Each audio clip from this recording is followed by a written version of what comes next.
이제 11월 마지막 주가 이번 주가 아니고 이제 다음 주가 되면 이제 12월 달에 이제 시작되고 2024년 이제 마감이 되지 않습니까? 한편으로는 이번 11월 달 추수감사절도 이렇게 해서 저희들이 감사를 여러 가지로 생각을 하고 있는데 참 1년을 돌이켜 보면서 아니 우리 생애를 돌이켜 보면서 우리한테 이런 은혜가 있었구나라는 것들을 생각을 하게 되면 좀 더 새로운 모습이 있지 않을까 이런 생각을 해보게 됩니다. 참 이스라엘 백성들한테 생각을 하게 되면 여러분 오늘 이렇게 설교 말씀을 전체적으로 이제 요약을 하고 이제 정리를 할 것인데 들으면서 우리 인생에서 하나님이 어떻게 개입하시고 어떻게 나를 이렇게 하나님 백성 되게 하셨던가라는 것들을 깊이 생각하면 그게 큰 은혜가 될 줄 믿습니다. 무엇보다도 이스라엘 백성들에게는 우리가 첫 주에 우리가 첫 번째 시간에 얘기했듯이 하나님의 은혜를 생각을 하게 될 때에 이스라엘 백성들이 이렇게 가만히 돌이켜 보게 될 때 성전을 올라가면서 무엇보다도 감사하는 것은 와 우리를 그 애굽의 노예 생활 그 400년 가까이나 되는 노예 생활 속에서 우리를 구원하여 주셨다는 그 은혜가 얼마나 큽니까? 그것도 그 바로가 어떤 바로인데요. 그걸 이길 수 없을 것, 세계에서 누구도 이길 수 없을 것이라고 생각을 했던 그 애굽, 그 바로를 하나님의 큰 능력의 손으로 그 장자를 치기 위해서 앞에 있었던 9가지 그 애굽의 최고의 신들이라고 하는 신들을 차곡차곡 깨부수면서 마지막 도무지 말을 안 들으니 어쩔 수 없이 그 생명이 되는 바로의 그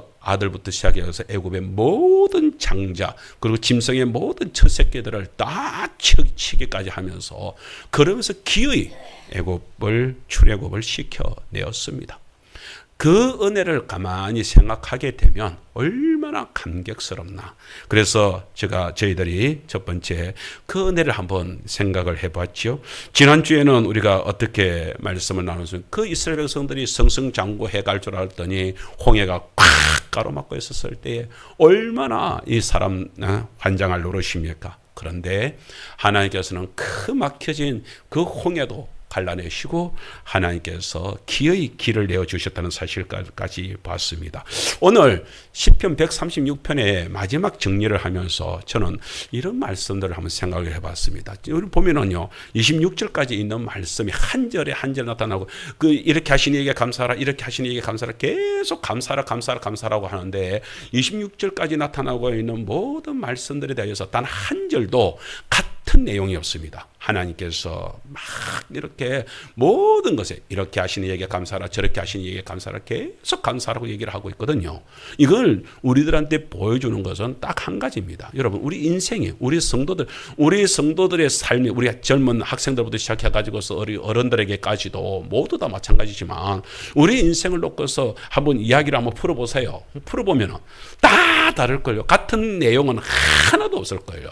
제가 바둑을 좀 이렇게 두는데 이렇게 바둑에는 옛날부터 중국 시대부터 해가지고서 바둑이 그렇게 이렇게 전래돼 왔잖아요. 그러면 얼마나 많은 사람들이 얼마나 많은 기보를 이렇게 그 바둑을 두었겠습니까? 그 기보를 둔 것을 갖다가 그 바둑 둔 것을 갖다가 일일이 다 그것을 그 19줄 되는 거기에 이렇게 두었다. 1번 첫 번째 두 번째 이렇게 기록을 해놨거든요. 그걸 기보라고 합니다. 그게 엄청나게 많은 그 기보가 쌓여져 있습니다. 그런데 신기한 것은 수많은 사람들이 수백 가지로 이렇게 그 바둑을 두는데 그게 같은 종류로 기보가 되어 있는 건 하나도 없다.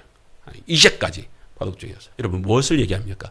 우리 인생이 그렇다는 거예요. 우리 인생이 모든 사람들의 인생이 다 다르다.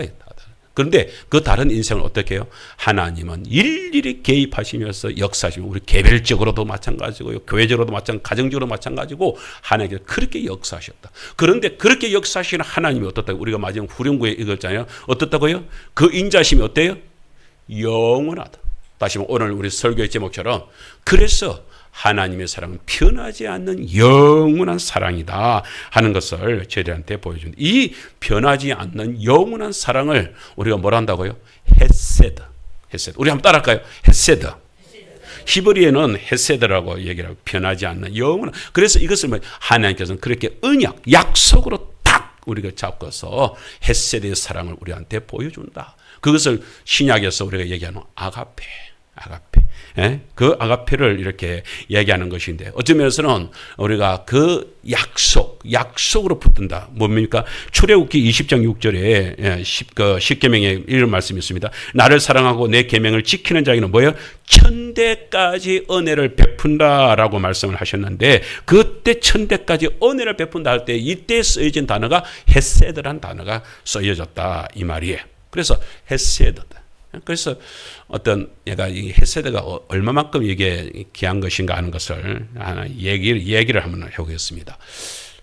형이 있습니다. 근데 형의 가방에는 사탕이 항상 있는 거예요. 근데 동생이 몰래 그 가방에 그것을 이렇게 빼먹습니다. 어느 날 동생이 형한테 묻는 거예요. 형, 사랑이 뭐야?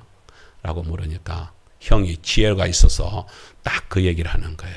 사랑이란 네가 내 가방에서 사탕을 빼먹는 걸 알면서도 계속해서 형이 나는 너를 위해서 가방에 사탕을 넣어놓는 것, 그것이 사랑이다 라고 얘기를 했다는 거예요.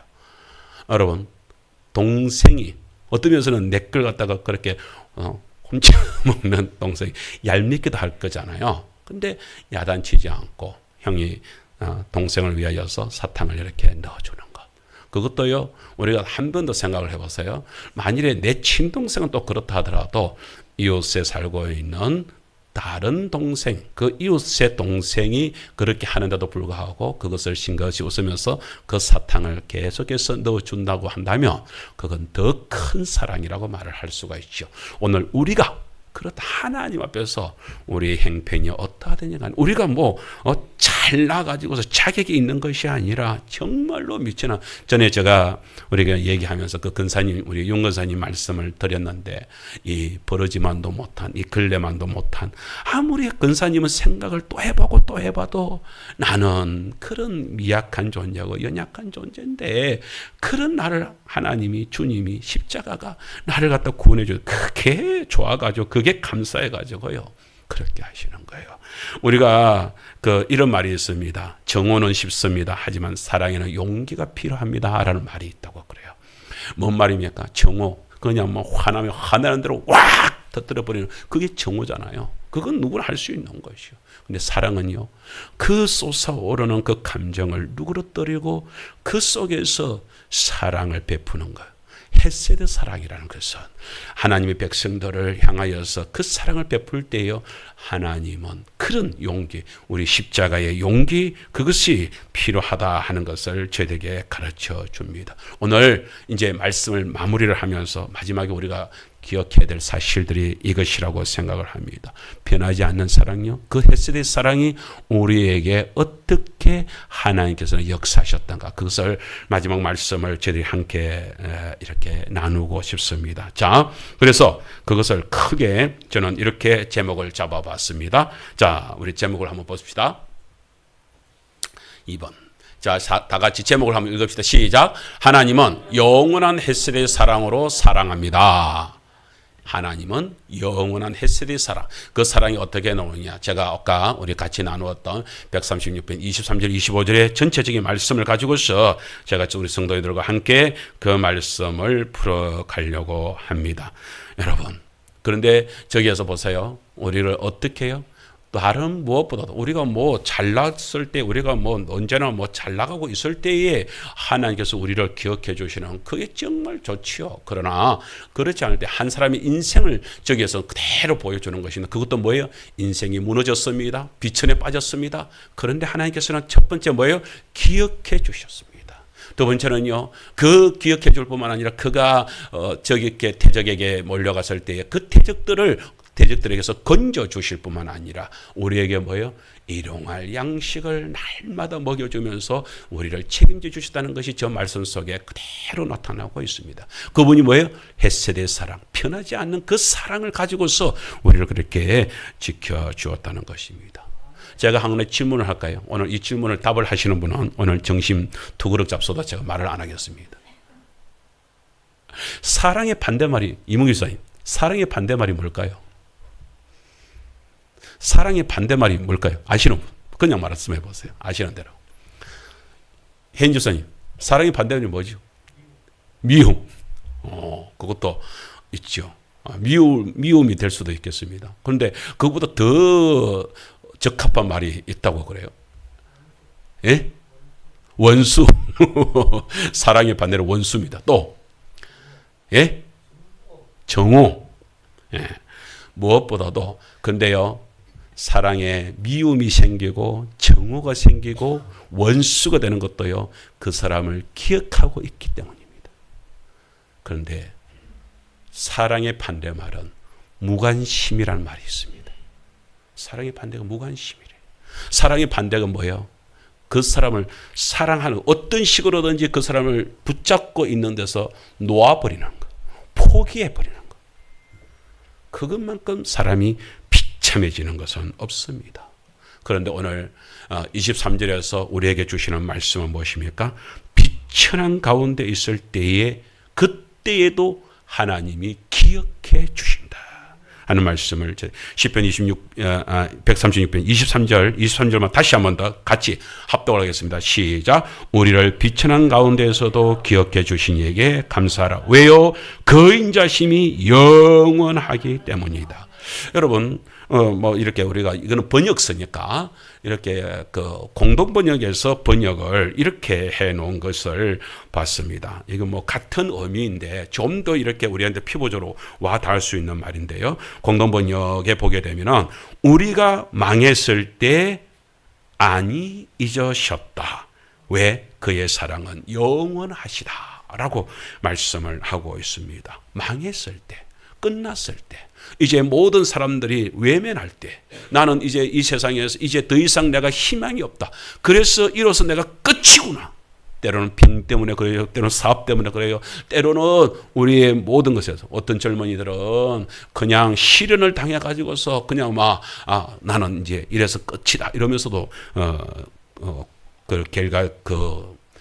나쁜 짓을 하기도 하는데, 그런 우리들임에도 불구하고, 그런 망했음에도 불구하고, 누가요? 세상 사람들은 다 잊어버렸어도 하나님은 잊지 않으셨다. 하나님.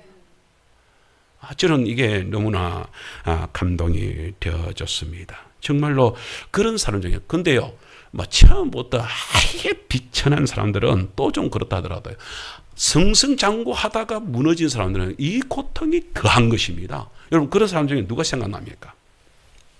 딱 하면은 여러분들 욥이 생각나지 않습니까? 욥은 어떻게 해요? 동방에서 제일 가는 부자였대요. 그래서 거기에 있는 사람들, 주변 사람들이 존경하면서 그냥 욥만 지나고, 와, 욥 어르신 지나간다 하면서 욥을 향해서 칭송을 하고요. 그리고 또 욥은 가난한 사람들 도와주다 주고 그랬던 사람. 그랬는데 그런 욥이 자식들 다 죽어요. 참 어떨 때는 참 그렇잖아요. 믿음으로 참 저 사람이 잘 살고 있다 하는데 그 사람이 그 집에 갑자기 우환이 확 닫혀가지고서 막 이렇게 될 때, 저 왜 저러지? 왜 저러지? 욥이 딱 그렇잖아요. 거기다가 하나님을 안 믿는 사람이냐? 욥은 동방에서 하나님을 누구보다도 잘 믿었어요. 그랬는데 그 집에 자식들이 다 죽어요. 거기다가 재산은 모조리 다 잃어버려요. 그렇게 해서 마누라는 남편 욕하고 도망가 버렸어요. 몸에는 병이 왔어요. 이렇게 비천함에 처하게 되는 일들이 또 어디 있습니까? 이렇게 돼서 이 사람은 이제 그렇게 됐는데, 그때의 상황을 욥기서에서 욥기 30장에 참 자기 자신이 이랬다 하는 사실을 구구절절히 이렇게 설명을 하는 것이 하나하나 나타나고 있습니다. 1절에부터 내가 그때는 그렇게 잘났었는데, 그래서 사람들이 29장에 보게 되면 나를 갖다가 이렇게 존경하고, 나를 갖다가 이렇게 칭송을 하고, 나를 갖다가 고개를 숙이고 인사를 하던 그 사람들이 이제 내가 무너지고 나니까 어떡하냐. 그 사람들이 나를 향하여서 욥이다 이러면서 나를 비웃는다. 그들이 그 비웃는 자들이 어떤 자들이냐? 그 비웃는 자의 자식들을 비우는데 그 아비들은 내가 전에 내가 이렇게 잘 살 때에 양떼를 기를 때 그 아비들은 내 양치기에 와가지고서 양을 치는 그런 존재였는데 그래서 나를 보면은 너무 높은 지위에 있는 분이라서 감히 나를 향해서 눈도 못 쳐다봤던 그런 아비들인데 그런 아비들의 자식이 나를 향하여서 그렇게 비천에 있던 그들이 이제는 나를 향하여서 저렇게 손가락질하면서 비웃으면서 욥이다 손가락질하면서 저렇게 나를 비웃으되는구나. 여러분 이걸 표현을 하고 있는 그 사람 마음이 얼마나 처참해니까. 우리도 그러잖아요. 가끔 이렇게 장터에서 이렇게 사람들을 만나면은 그분들은 꼭 하는 얘기가 있습니다. 목사님, 제가요 왕년에는요, 제가요 서울에 있을 때는요, 제가 저 부산에 있을 때는 잘 나갈 때는요, 내가 이러지 않았습니다. 이 하계장터에 있는 것처럼 나 이러지 않았다 이거예요. 그러면서 자기 자신이 잘났다는 것을 갖다가 한때는 나도 잘났습니다. 그걸 꼭 알아달라는 뜻이 내가 그렇게 이렇게 막 얘기하는 사람들을 만나게 되면 참 자기 자신이 얼마나 한탄스러우면 저렇게 말을 할까 그런 생각을 할 때가 있습니다. 욥이 그렇게 비천에 빠져서 있을 때 그래서 사람들은 동네 사람들 주변 사람들은 모든 사람 심지어 거기에 왔던 친구들마저도 마누라마저도 당신이 그 겉다이로 사냐 하나님 욕하고 죽어라 그러면서 지 살 길을 가버렸던 그런 삶이었는데 하나님은 그 욥을 잊지 않으셨다는 거예요. 그 사실들을 우리들한테 얘기를 해줍니다. 여러분 잊지 않고 기억해 준다는 이게 얼마나 귀한 것인지 아세요?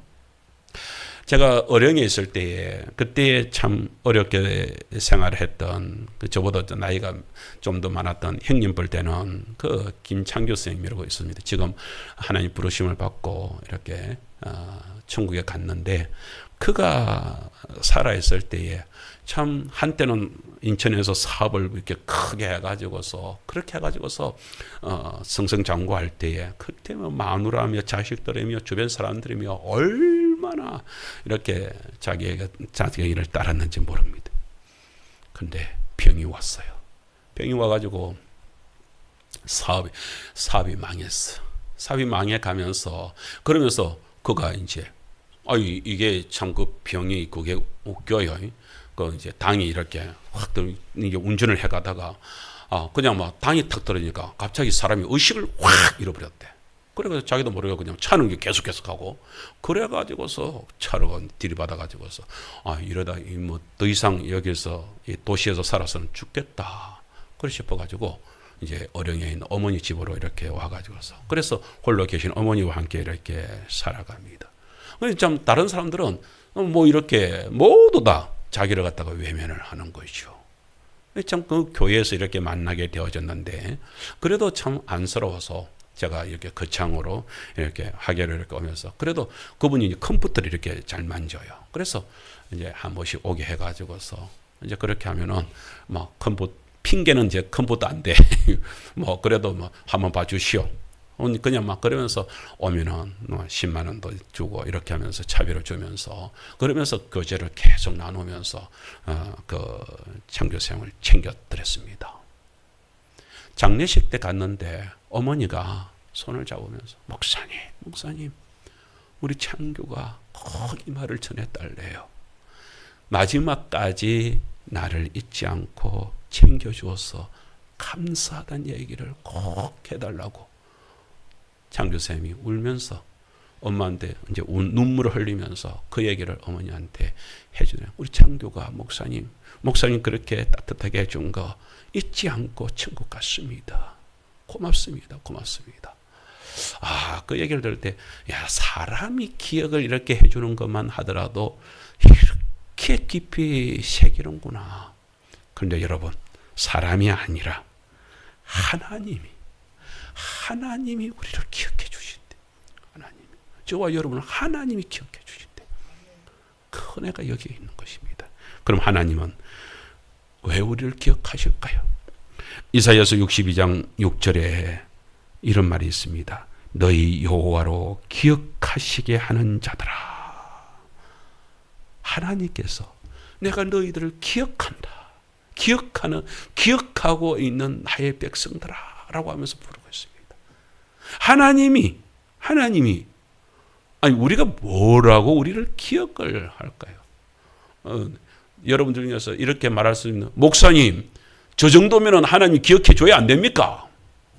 그래요? 그런 분이 여기 있습니까? 저는 아무리 생각을 해도 나 같은 걸 하나님이 기억을 해 주신다고 이해가 안 됩니다. 사람이 기억에는요 한계가 있지 않습니까?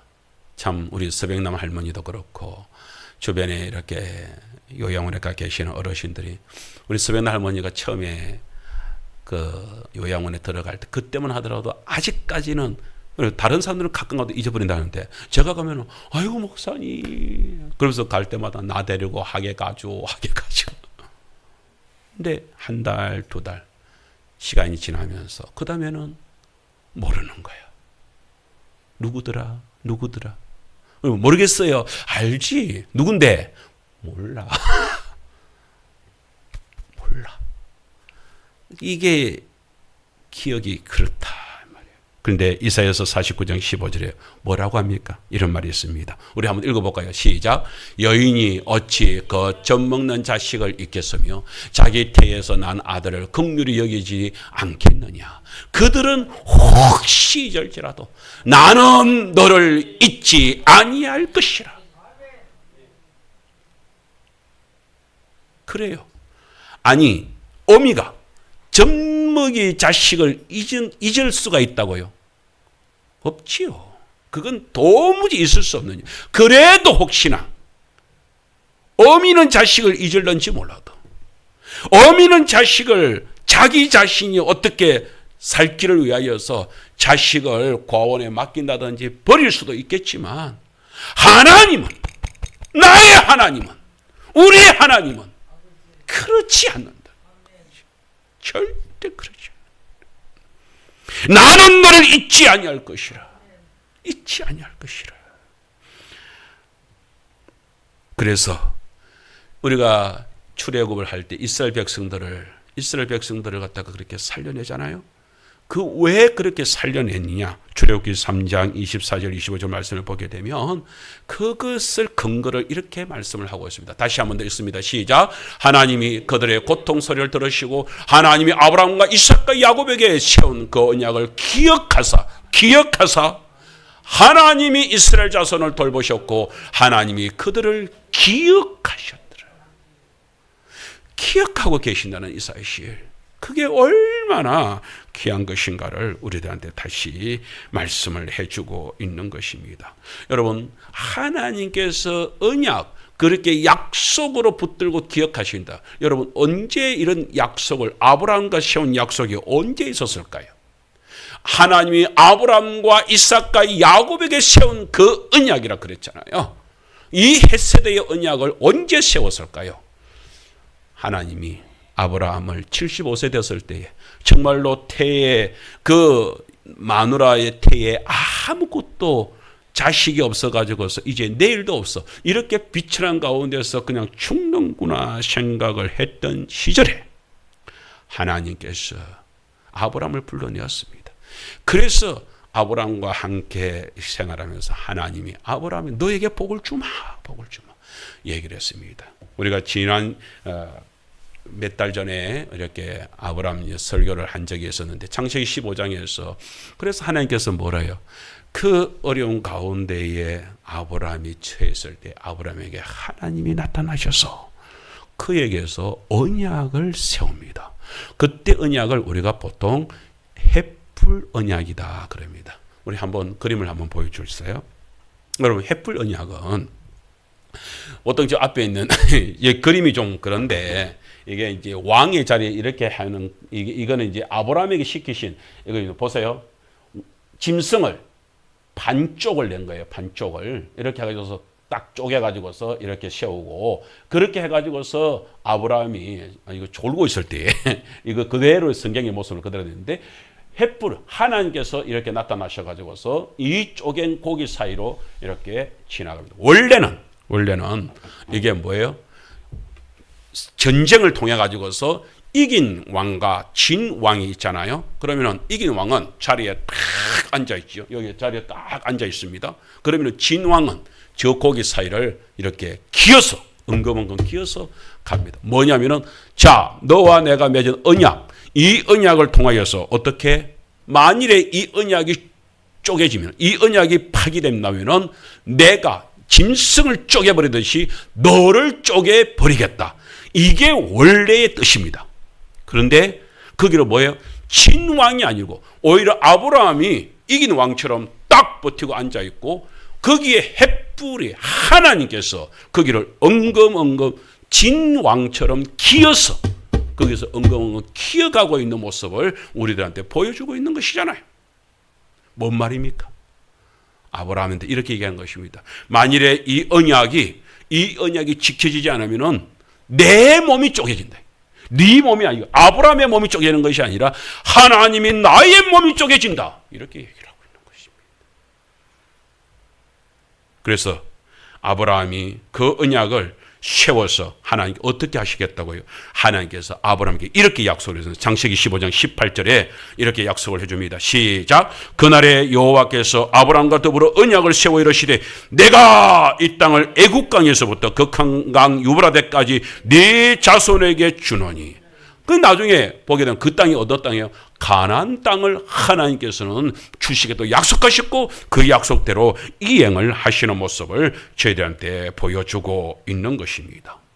하나님께서 기억하신다는 것은요, 단순하게 그냥 한번 생각날 때마다 너를 기억해 준다는 것이 아니라 그 하나님을 기억하셔서 그를 온전히 그에게 개입하시고 역사하신다는 사실을 저희들에게 보여줍니다. 두 번째, 우리가 24절 말씀으로 나아가면서 그 인생, 그렇게 해서 그 비천한 가운데 빠진 인생을 내버려 두지 않고 하나님께서 기억하신다고 한다면 그 기억하시는 하나님이 그에게 어떻게 역사하십니까?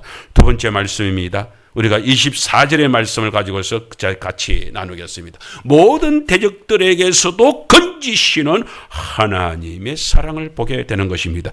자, 24절 시작. 우리를 우리의 대적에게서 건지신 이에게 감사하라. 그 인자하심이 영원하미로다.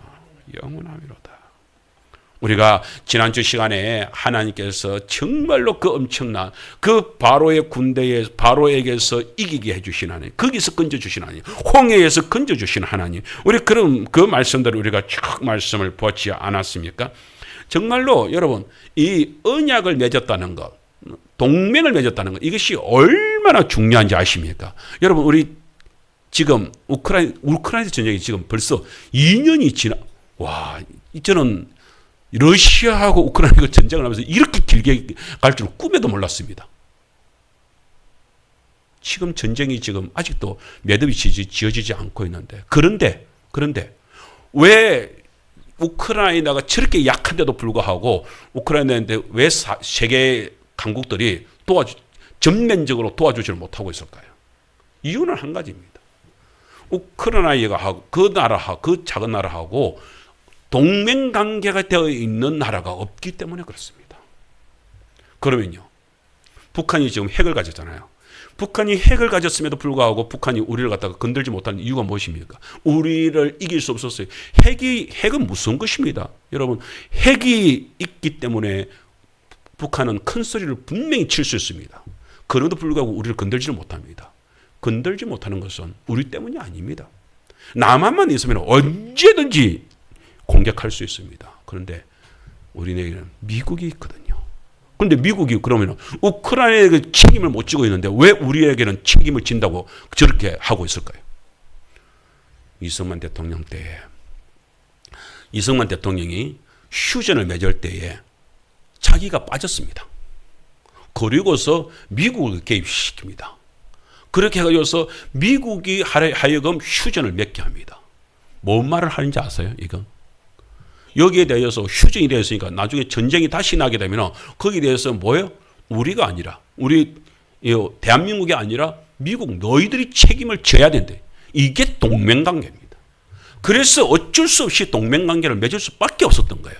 그렇게 해가지고서 미국이 동맹관계를 맺었다는 얘기는 뭐냐면은 우리나라의 전쟁이 벌어진과 동시에 누가요? 미국은 반드시 개입을, 조약이 깨어지지 않는 한 이 개입을 하게 되어 있는 것입니다. 그러면 미국이 엄청난 핵을 가지고 있잖아요. 이 핵을 가지고, 그래서 우리는 핵우산이라고 그러잖아요. 핵우산 속에, 그 우산 속에 들어와 있는 우리나라단 말이에요. 미국 때문에 우리를, 북한은 절대 건들지 못합니다.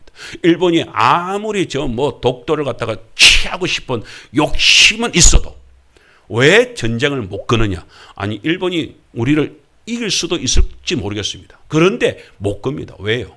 전쟁이 터진과 동시에 미국이 가만히 안 있거든. 동맹관계를 맺은 미국이 가만히 안 있거든요. 이게 중요한 것입니다. 이게 중요한 것입니다.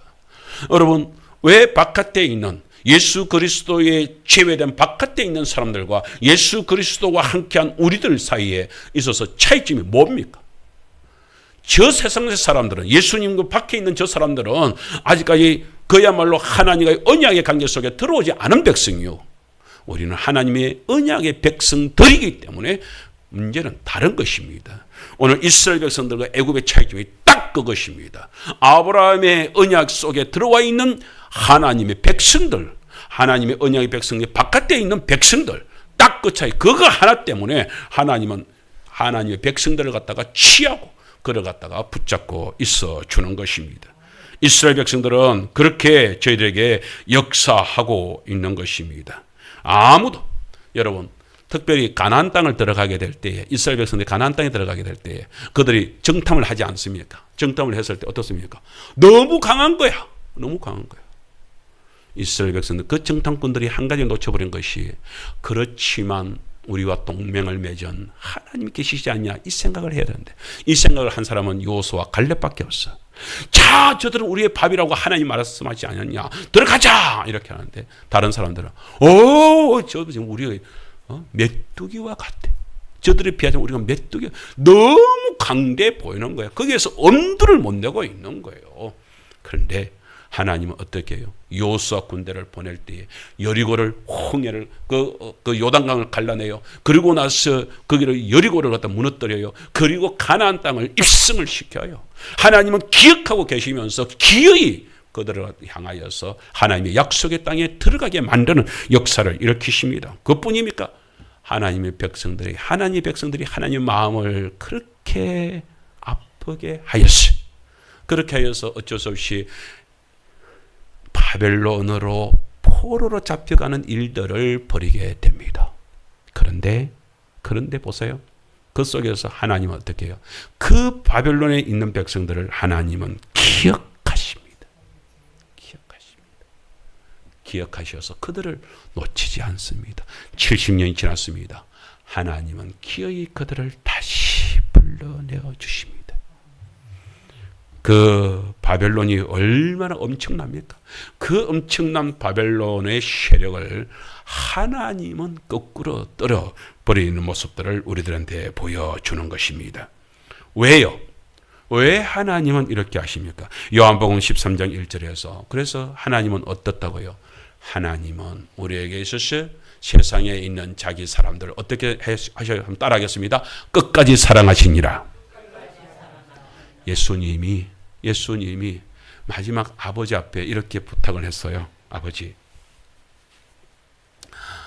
저들을 살리고는 싶은데 아무리 생각을 해도 십자가의 길이 예수님한테 너무 버겁게 느껴지는 거예요. 그래서 주님께서 이렇게 합니다. 이 잔을 내게서 옮겨주시옵소서. 그런데 아버지 뜻을 알잖아. 그래서 다 시키시면 하는 거죠. 끝까지. 주님께서 끝까지.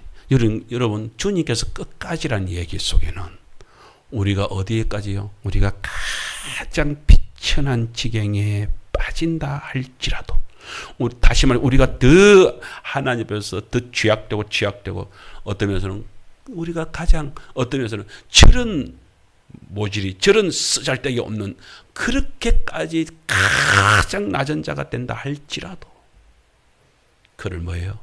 하나님께서 기억하여 주신다 하는 것입니다. 저는 이런 생각을 하게 될 때 요한복음 3장 16절이 항상 제 머릿속에 남아 있습니다. 하나님이 뭐예요? 하나님이 세상을 어떻게 사랑하셔? 이처럼 사랑이 어떤 사랑? 예수 십자가의 사랑요. 끝까지 사랑요. 우리가 잘난 사랑이 아니라 형의 가방 속에서 훔쳐먹는 동생인데도 불구하고 그 동생을 나무라지 않는 사랑요. 그게 진짜 사랑.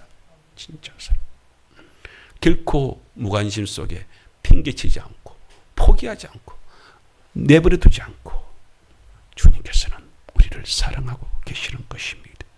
우리를 그 억압된 가운데서 그 빛이 난 가운데서 모든 사람들, 요즘 세상에 그 왕따 그런 소리 많이 듣잖아요. 세상 사람들은 다 그렇게 해서 그 왕따 당하는 세상 속에서 자기 목숨마저도 끊고 있는 세상이 요즘 세상인데, 하나님께서는 그런 그들을 기억하여 주신다는 것입니다. 뿐입니까? 여러분, 세 번째 우리 25절 말씀을 한번 보겠습니다. 하나님은 책임져 주시는 사랑, 먹여주시는 사랑이 있습니다. 우리 25절 다 같이 읽습니다. 시작. 모든 육체에게 먹을 것을 주신 이에게 감사하라. 그 인자심이 영원하미로다. 아멘. 모든 육체에게 먹을 것을 주신. 여러분, 먹을 것을, 이건요, 먹을 것을 주시는 게 그냥 뭐 빵조각이 하나 주는 이 얘기를 하는 게 아니잖아요. 사실은요, 우리에게 있어서 옷 너무 안 좋아도 돼. 누더기 옷이라도 옷은 있으면 돼요. 집 너무 좋은 집 없어도 돼요. 그러나 어찌됐든 간에 먹는 것은 그날 반드시 먹는 것은 있어야 돼. 그렇지 않으면 죽습니다. 이게 생존이라는 것입니다.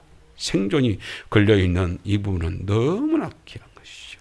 저는 이 먹는 문제가 될 때마다 참 구걸하는 인생들을 보지 않습니까? 어렸을 때에 구걸하는 사람들이 저희 집에 오게 되면요, 어머니는 가끔 가다가 그냥 밥솥에 그냥 밥 한 주고 해가지고서 그냥 막 턱 넣어주고 끝을 내려고 할 때가 있었습니다.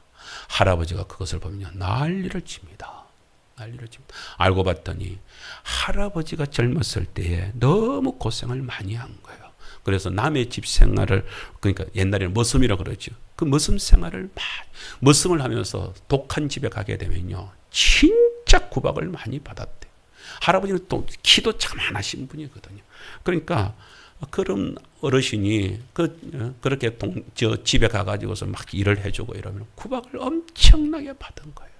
그게 서러운 거예요. 그래서 자기는 결심을 했대. 나가 만일에 남한테 먹을 것을 줄 수 있는 행편이 된다고 한다면 나는 사람들을 절대 짓밟지 않을 것이다. 결심을 했다. 그 얘기를 우리들한테 해주면서 저 사람들도 우리와 똑같다. 나도 저럴 때가 있었다. 너희들도 저럴 때가 있을 수가 있을런지도 어떻게 하겠냐. 내라 생각하고 우리라 생각하고 저들을 똑같이. 그래가지고 어머니한테 작은 상을 차려가지고서, 그래 자기들도 우리 상에서 같이 먹는 것을 미안해 하니까 그렇게 해서 모자가 오면은 그 모자가 그 앉아서 같이 먹게 한다든지, 부부가 오면은 부부가 거기서 앉아서 먹고 가게 꼭 상을 차려주는 그런 모습을 봤습니다. 사랑하는 성도 여러분, 그 거지를 할아버지가 그렇게 먹여주시면서 그 한때를 책임져 줬습니까?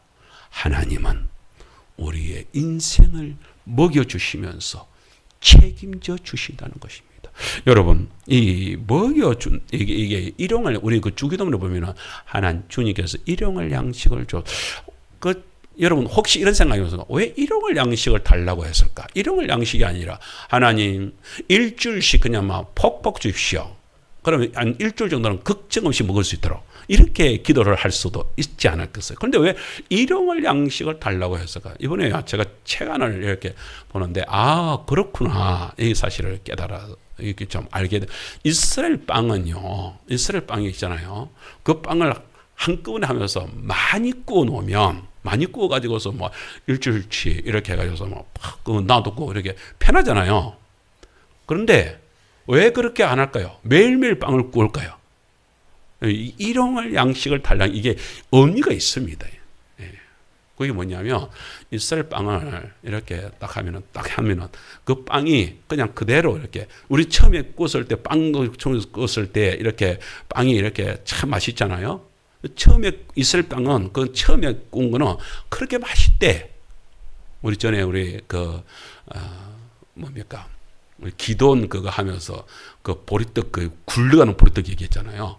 이게 떡이 이 이스라엘 떡은 이게 2일, 3일 정도 지나고 나면은 딱딱해져 간대. 그래가지고서 3, 4일 지나고 나면은 돌덩이 같이 딱딱해져 가지고서 먹기가 엄청 힘들어진대. 그러니까 그 돌덩이 같은 그 떡이 굴러갔다는 게 말이 되는 거야, 이게. 그렇다는 거예요. 그래서 주님은 이걸 알기 때문에 우리에게 어떻게 해주셨다고요? 일용할 양식. 따끈따끈하게. 그렇게 해서 우리가 먹기 좋게 하나님께서는 이 말씀은 오늘 일용할 양식으로 그렇게 해가지고 모든 육체 먹을 것을 계속해서 주시면서 그렇게 하신다는 것은 바로 그렇게 우리를 책임져 주실 때에 먹을 것을 주시며 책임져 주실 때 어떻게까지요? 따끈따끈하게 우리를 책임져 주신다 하는 말씀이 이 속에 그대로 들어있는 것입니다. 할렐루야. 그렇습니다. 그래서 이스라엘 백성들한테도 출애굽기 16장 4절에 보게 되면 하나님께 양식이 가는데 양식이 떨어지잖아요. 그 떨어진 양식을 어떻게 해요? 하나님께서 내가 하늘에서 만날 보세요. 그때 여호와께서 모세에게 이르시되 보라 내가 너희를 위하여 하늘에서 양식을 비같이 내리니 백성이 나가서 뭘 준다고요? 일용할 것을 날마다 거둘 것이라.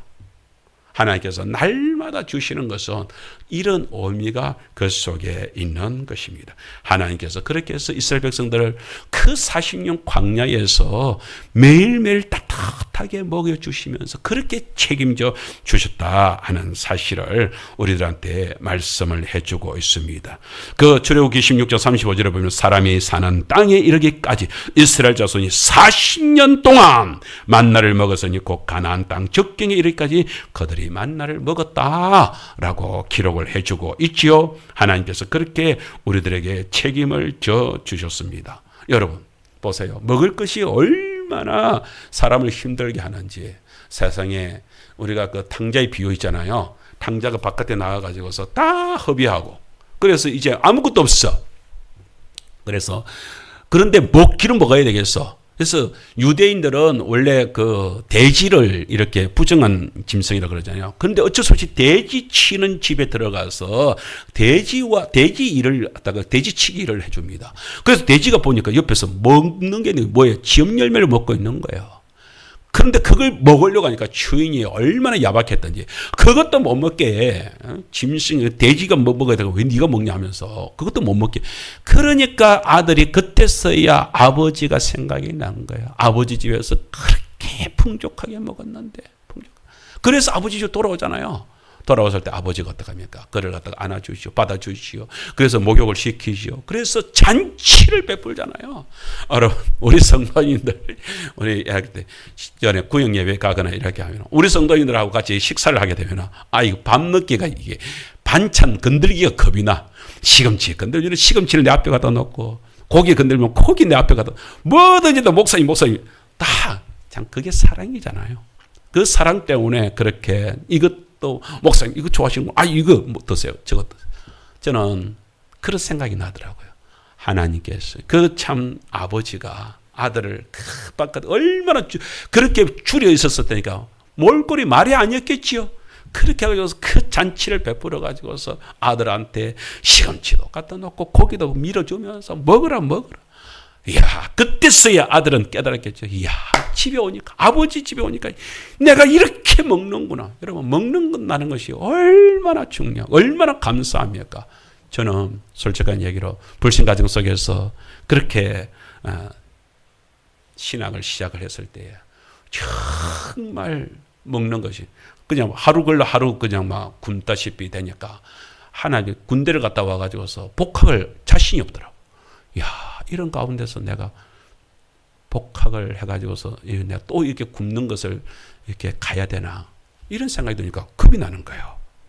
그때 제가 기도를 했습니다. 하나님 어찌되었든지 간에 나를 책임져 주시겠다고 한다면 있다가 보니까 딱 하루에 10끼가 아니라 하루에 한 끼만 제대로 한 끼만이라도 어떤 식으로든지 해결을 하면 버틸 수 있을 것 같아. 한 끼는 먹어야 돼. 어쨌든 한 끼로 만일에 3끼를 다 굶으면 그건 도저히 자신이 없는 거야. 한 끼만이라도 먹게 해주시면 내 목회길 가겠습니다. 그랬단 말이에요. 그래, 제가 한동안 그 기도를 잊고 있었습니다. 그러면서 이제 목회길을 왔습니다. 그런데 어느 날 내가 뒤돌아보면서 우리 학교에 와가지고서 어느 날 이렇게 저 혼자 이제 집 사람도 사모님도 출타를 하고 집에 없을 때 혼자서 이렇게 챙겨오는데 냉장고 문을 이렇게 탁 열었어요. 근데 냉장고에서 막 노는 거야. 시금치며 김치며 국이며 막 노는 거예요. 우리 집에 언제부터 갑자기 우리 집에 언제부터 이렇게 많았지? 냉장고가 꽉 찼는데 다 먹을 것밖에 없는 거. 근데 그때 갑자기 뭔 생각이 나냐면 내 신학교 시작했던 그때 시절이 생각나는 거예요.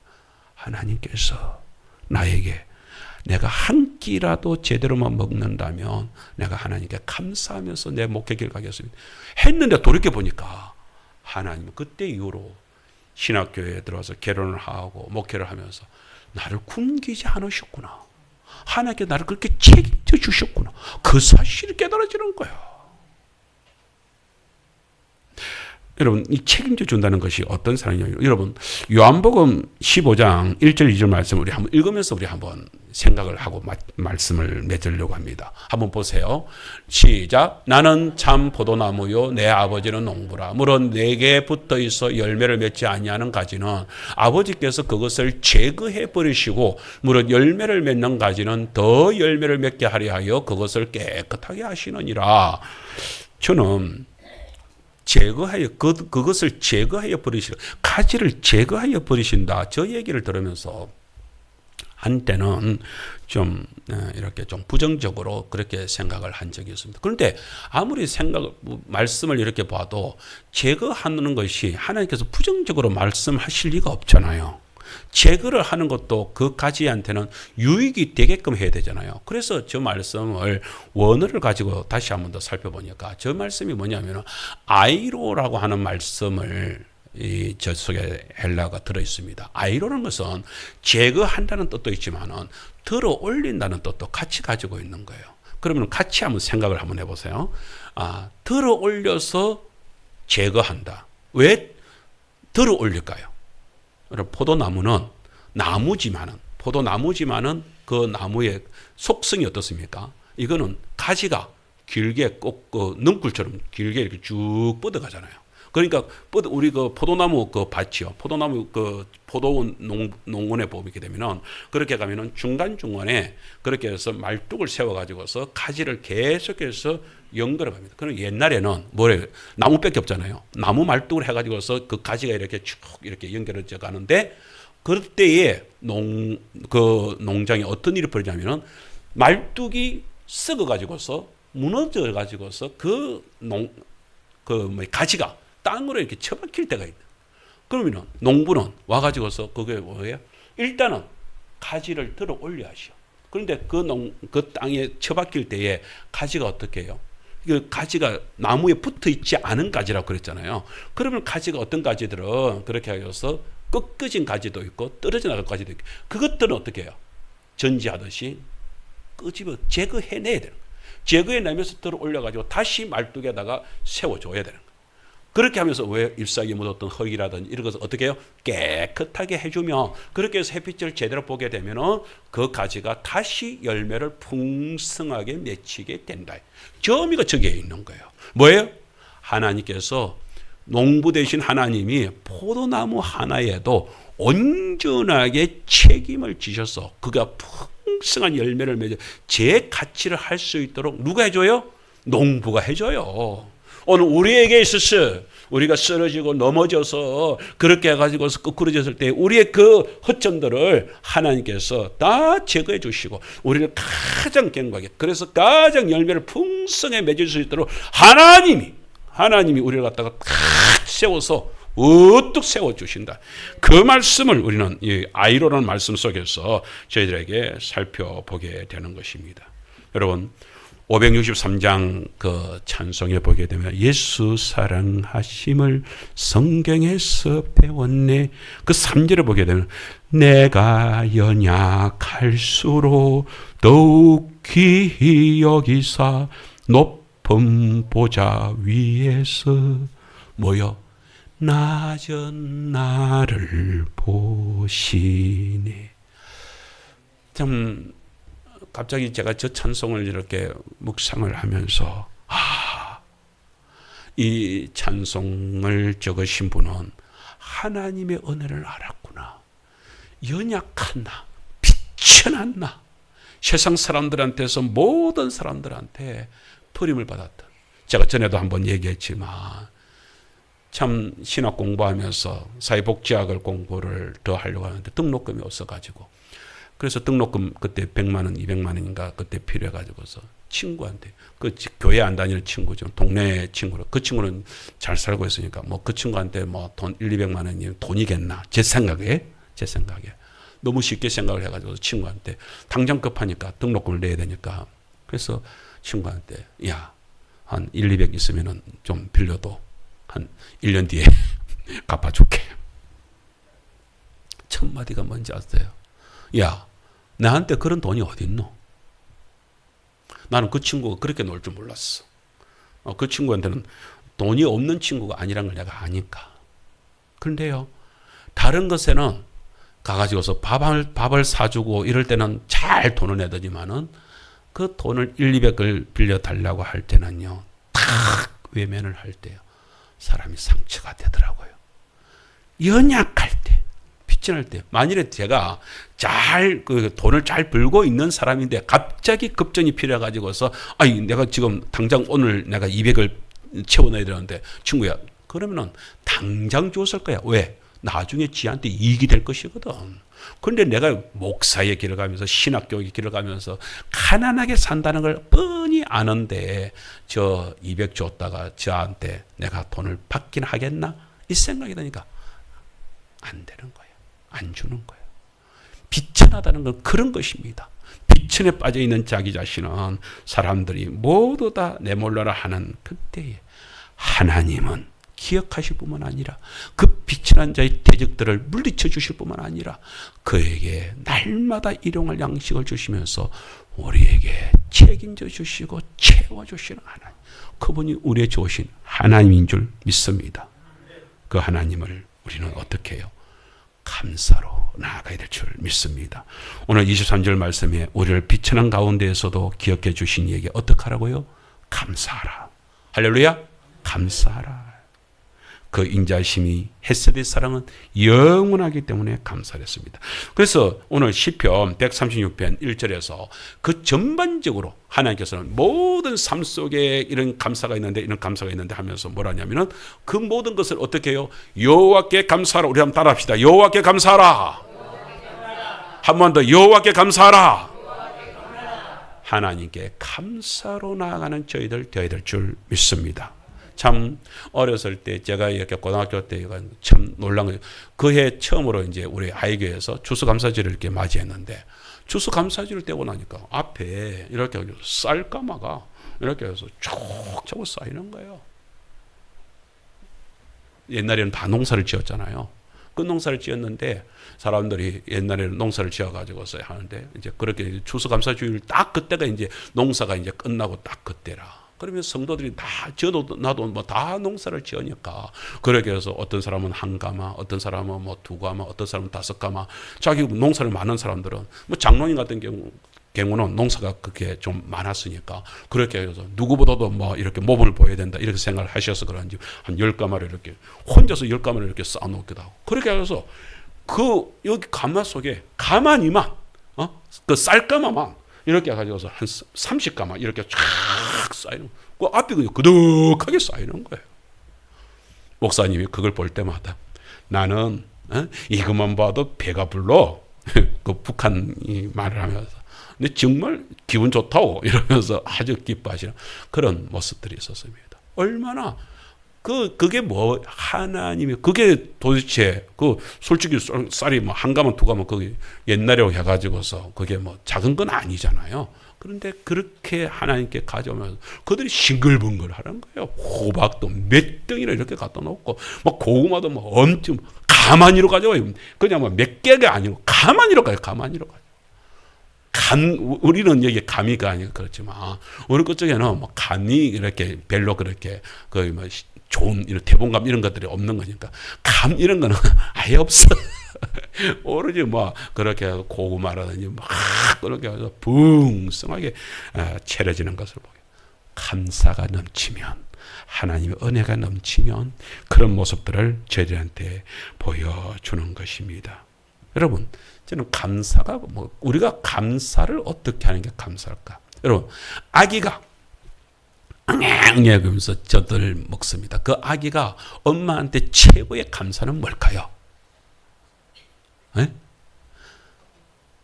백집사님 뭐라고요? 최고의 감사는 다른 게 없지요.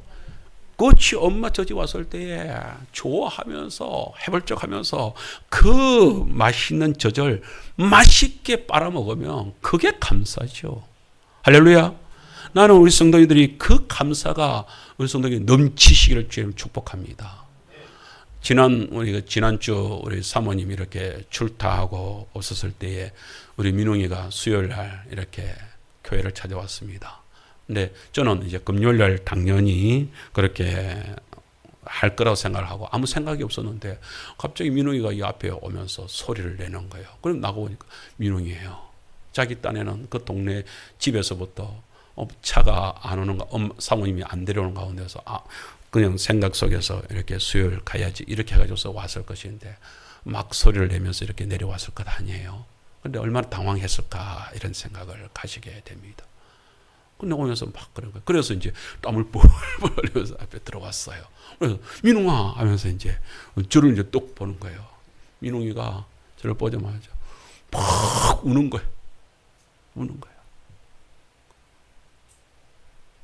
내가 속에는 그게 뭐 민웅이 얼굴 표현을 잘 못하니까 그래서 뭐 그렇게 목사님 반갑습니다 이런 말도 없죠. 아무것도 그냥 우는 거예요. 한참을 따독거려줘. 괜찮아 따독거려주고 그렇게 하니까 울고 나서 그렇게 하고 나서 같이 찬양을 이렇게 틀어놓고 이제 찬양을 같이 하고 성경 말씀을 이렇게 같이 읽고 그들을 하는 거예요. 내가 우리 민웅이 모습을 이렇게 가만히 보면서 그러면서 이제 내가 간식을 주고 이렇게 우리 민웅이는 이제 딱 할 때에 마지막 딱 할 때 반가우면은 우리 성도 타고 다니는 성도는 우리 아시잖아요. 딱 할 때 딱 내릴 때에 이렇게 해서 안녕히 가세요. 악수 딱 하고 그러면서 안녕히 가세요. 이러면서 또 항상 하는 말이 있어요. 수요일에 이렇게 계속 만나니까 마지막에는 수요일 보자 이러면서 하하하. 그것도 뭐 크게 웃는 것도 하하하 이러겠다. 이게 민웅이의 최고의 자기 기분 좋을 때에 하는 표현이단 말이에요. 이게 민웅이가 그날 이제 딱 가는데 이제 그때는 이제 금요일 이제 만나야 되잖아요. 금요일 보자 탁 하시면서 그러면서 민웅이가 다시 이제 하고 악수를 기분이 풀어졌구나.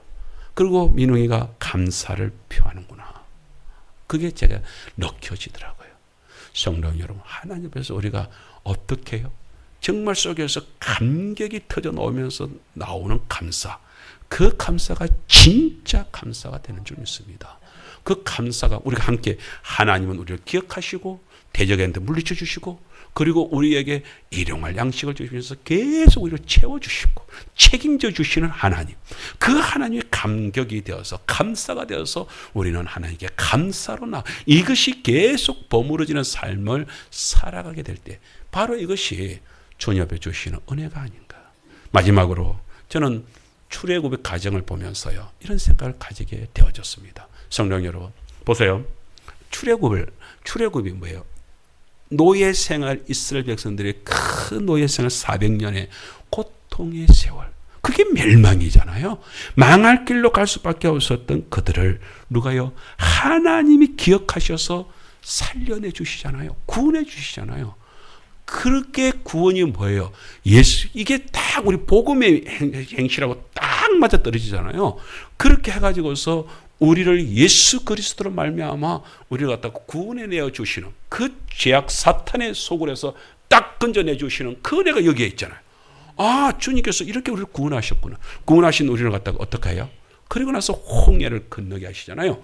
그 홍해가 뭐예요? 세례잖아요. 세례를 통하여서 우리를 하나님 앞에서 온전하게 회복시키셔서 그래서 그리고 나서 광야 생활 40년을 쫙 가게 하시네. 이게 뭐예요? 예수 믿는 사람들이 세례를 받고 나서 인생의 길을 걸어가게 하는 하나님의 은혜가 여기 있습니다. 인생의 길을 쫙 걸어가게 하시더니 하나님께서 어떻게 해요? 가나안 땅으로 쫙 들어가게 하시잖아요. 가나안 땅이 뭐예요? 우리가 천국 입성이 되는 줄 믿습니다. 하나님께서 천국 입성을, 그래서 우리를 뭐예요? 구원해내시고 이 세상에 세례를 받으시고 그리고 나서 이 땅에서 살아가게 하시고 그리고서 마지막 천국 입성이 될 때까지 하나님께서는 온전히 우리를 어떻게 해요? 대적에게서 건져내 주시고 일용할 양식을 먹여가면서 끝까지 책임져 주셨다가 천국에까지 우리를 온전히 인도해 주시는 하나님의 은혜. 그래서 천국에 들어가게, 그 가나안 땅에 들어갔을 때에 그 모든 세력들을 물리치고 그 속에서 행복하게 살았던 이스라엘 백성들처럼 우리도 천국 입성하여서 그 천국에서 영원토록 복되게 누리게 될 삶이 저희에게 주어진 줄 믿습니다. 그 속에 어찌 감사가 나오지 않겠습니까? 그 속에서 어찌 기쁨이 나오지 않겠습니까? 그래하여 내가 이런 생각을 가지게 돼. 이야, 주님께서 나에게 그 천국 입성에까지의 길을 열어주셨구나. 저는 제가 몇 번 간증을 했습니다만 저희 아버지께서 마지막 천국 구원의 확신을 받고 나서 어머니한테 그랬다는 거예요. 알을, 갑생이를 불러다오. 왜 바쁜 알을 부르라고 그래요? 내가 우리 아한테 내가 그래도 천국에 들어갈 수 있는 것은 우리 갑생이가 나에게 이 복음을 가르쳐 주었기 때문이 아니냐. 내가 그래도 감사를 하고 내가 감사하다는 말을 한번 해, 고맙다는 말을 한번 해야 되겠다. 그 얘기를 하더라는 거예요. 내가 아버지한테 직접 듣지는 못했지만, 그렇지만 어머니를 통해서 아들 고맙다, 감사하다.